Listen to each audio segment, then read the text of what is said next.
So this is going to be my analysis of Rachel Reeves, is what can only be described as her great reset budget that happened yesterday. The budget being the government's tax and spending plans for the year ahead. So for many years the government has consistently spent way more than it's collected or stolen from us in the form of tax.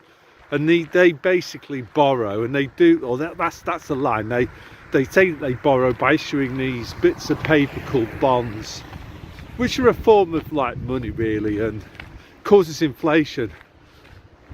So, which is kind of like a tax in that it reduces the amount of money that you've got available to spend.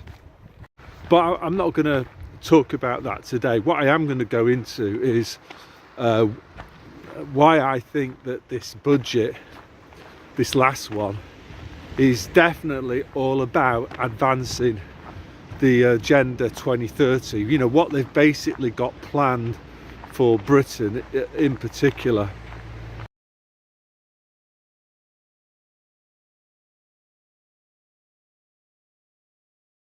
So first thing to talk about is the removal of the cap on child benefit. So for those who aren't living in England, child benefit is money that you get every week if you're a parent and you've got kids. Now at one time you used to get a fixed amount of money per kid, and it didn't matter how many kids you had. So like the more kids in your family, the more child benefit in total that you got, because it was a per capita sum. So that meant that families with lots of kids got more child benefit, obviously. And what happened was that the previous government, they put a cap on this. So they only paid child benefit for the first 2 kids. So if you had 3 kids, you get benefit for 2, but not for the third. If you had 4, 50% of your kids would get the child benefit, but not the other 50%. So what they've done now is they've gone back to the future. So doesn't matter, you could have 16 kids, you'll get child benefit for every single one of them 16 kids. So people respond to incentives. That's what the video was about yesterday. So some kids coming on the bike. Still shy about filming really. Anyway, yeah, so basically there's going to be a massive incentive now for people who are so inclined, who are chasing benefits, to have as many kids as possible in order to try to maximise welfare payments that they receive, that they live off. So the next thing to think about is what type of people, because basically there's been huge demographic change, and the funny handshake gang that runs Britain, they want even more demographic change. They want basically to get rid of intelligent people who are used to things like autonomy and democracy and stuff like that, and they want to replace them with low IQ people who are easier to control, who are used to living in countries that are run by, you know, a dictatorship or some sort of technocracy. So, you know, we've been seeing this already, you know, with the rubber boat people. And also I saw this as a teacher myself. I taught with quite a lot of young women, and they came from middle class families. You know, their families could be traced back thousands of years in Britain. They were British basically. The type of people that the funny handshake gang seems to hate and wants gone. So those people, what I tended to find was that they were quite responsible. So they might want to have a kid, but they weren't going to do that until they got themselves established in their careers. You know, and that was made harder obviously by student loans. People are less likely to form families when they're indebted, and then also, you know, the problems with renting houses, the cost of renting, and obviously buying houses, more debt. All of this, it kind of disincentivizes responsible people from having kids. because they feel that they can't afford it. On the other hand, if you're a newcomer and you've come from a third world country, even a life on benefits is going to seem like an attractive prospect to you, and you're not going to be worried about being responsible, and you're going to pop out as many kids as you can. Now obviously scrapping the child benefit is going to accelerate this process of demographic change. Low IQ, people with low responsibility, people who think that they have a right to live off other people's money that's being extracted from them using the threats of violence, because that's what taxation is. They send you a bill and they say you have to pay for stuff that you never even asked for, and if you question it, they'll throw you in a cage. They'll use that, the state will use its monopoly on violence to extort money out of you. And this isn't hyperbole. This is how it is. So anyway, look, what's going to happen, I think, is, well, not I think, I know, is that this change, getting rid of this cap on child benefit, is going to greatly accelerate the rate of demographic change in Britain in the way that the funny handshake gang wants it. So yeah, fewer people who are clever, fewer people who have a sense of responsibility, fewer people who have grown up under or in a society where there's been rule of law and there's been some semblance of this thing called democracy. Second thing is tax rises it's done very stealthily, because they said, the Labour Party said, that they weren't going to increase tax rates, and yeah, for a normie they'd go, well, they haven't increased tax rates, but what they have done is that they're going to be taxing you more, because they've not increased the tax threshold. That's the amount of money that you can earn each year before you pay tax. They haven't increased those in line with inflation, and they've promised not to do that until 2031, which is kind of amazing. So what's going to happen is that every single year prices go up, the cost of living increases every single year because of this thing called inflation, which is caused by the money printing, which is caused really by the government spending way more than it collects in tax. That's why the money's printed. So basically poor people will get poorer. In terms of their purchasing power, it's not going anywhere, but more and more of their income is going to be taxed because the tax thresholds are frozen.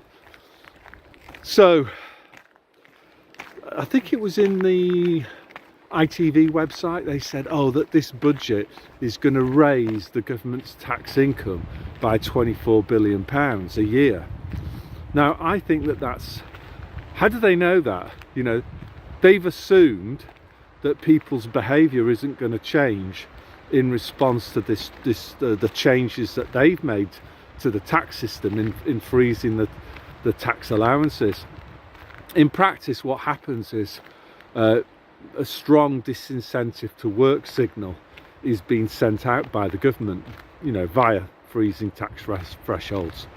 So what's likely to happen is more people will choose leisure over work. More people will maybe decide to chuck it in early, retire early. So the government will have less income, less expenditure to tax. So it could be that the amount of tax that they collect in total actually drops, because people will react to the changes that the government has been imposing on them.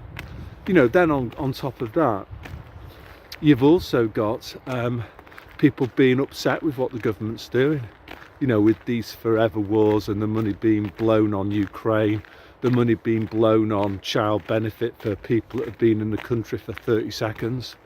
You know, all the crazy stuff that's going on inside the NHS and schools. So you add that into the mix and you can see there's a massive disincentive to work effect.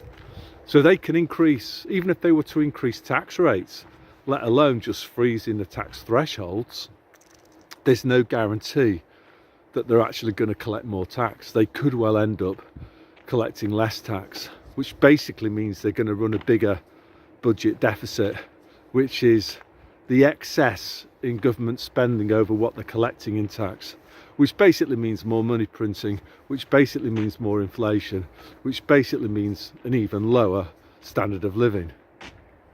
So in terms of the 2030 agenda, what they want to do is like try to convince people that a change, crush living standards, problem, reaction, solution, get people to start considering things that they might not have previously considered. Plus all the other stuff, in schools they've been pushing socialism for a very, very long time. That it's fair for the government to blow money on all sorts of welfare benefits, take money from people, don't give them a choice, you just take money from people, and if they object, they're the selfish ones. So we're going to get more and more and more of that element of the Great Reset agenda, more socialism. The last change, the big change that was announced in the budget was the government deciding to change the status of electric cars so that they're going to be taxed on a pay per mile basis. I suppose the logic of this is petrol and diesel cars pay fuel duty, so this is, and the more miles you drive, the more fuel duty you pay. So it's kind of acting in the same sort of way. It's like a variable cost. The more you drive your car, the more the government will tax you. So two things to say about this. First one is dead obvious, which is that it shows that the government really isn't interested in the environment. Not that I thought it ever was, but I think for normies, even they might be able to start questioning things now. This narrative of global climate boiling change, well, why would they do that? Why would they put a pay per mile or a tax on electric cars? Surely they wanted to do the opposite. So in turn, a couple more things to kind of think about. First one is, could well be an element of trolling going on. We said one thing, but now we're doing another. You sucker, you traded in your petrol car for an electric car thinking it was going to be cheaper, and we mugged you off, like we did when we told you all of that stuff about diesel cars being better for the planet, and then we got you to trash perfectly good petrol cars to switch over to diesel, and then we did another switch back again. We said, oh no, we got it wrong, so you'll need to switch back from diesel back to petrol again. Yeah, anyway, like completely nothing about the environment, is it? Second element, which I think is far more relevant, bearing in mind their 2030 objectives about you'll own nothing and be happy. One of the things that they want you not to own anymore is private vehicles, and they can do that through bans and stuff like that. But the thing about that is that even a normie will tend to notice. So if you just make it prohibitively expensive to use a private car, be it electric, petrol, diesel, it doesn't matter, just make all of them expensive, then you'll achieve your goal, and the normie is probably less likely to question it compared to how they might do if they were just banned straight off. So yeah, they want you to not be mobile, live inside your 15-minute city and suck it up. So that's also what's going on here. So conclusions, just rounding it up, there's three things then. First one is that freeze on child benefit. So that's all about demographic replacement.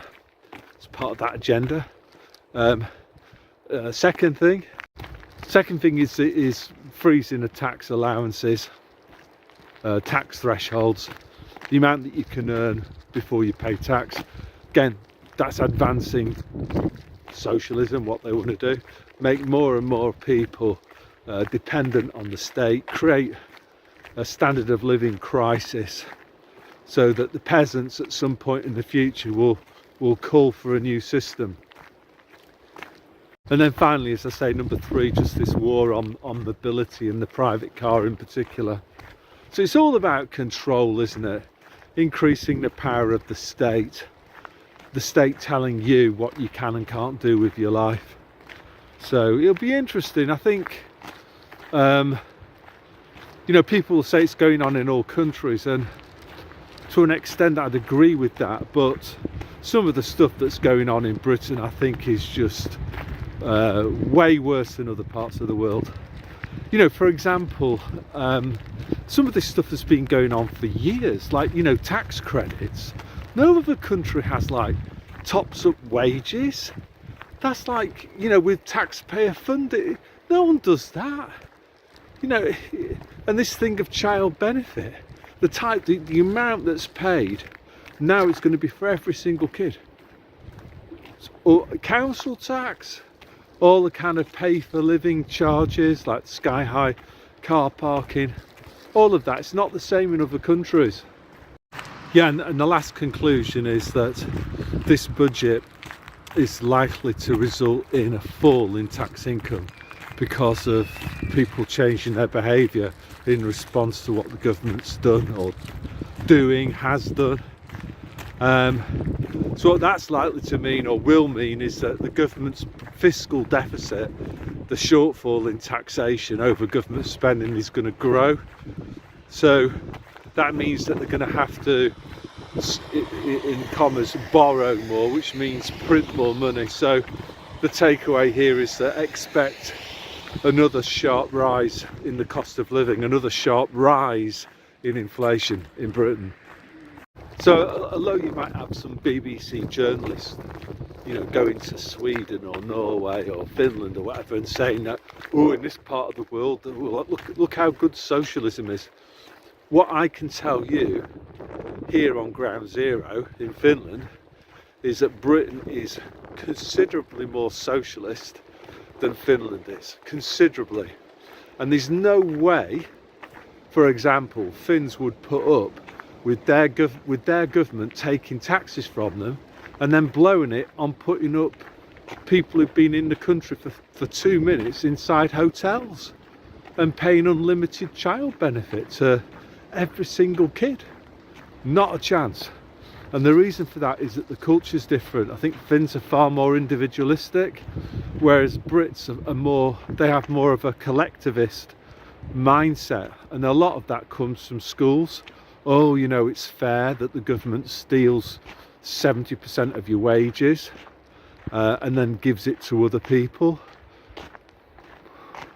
And it is 70%.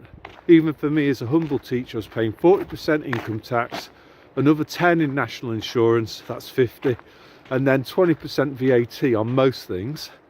Plus on top of that, excise duties.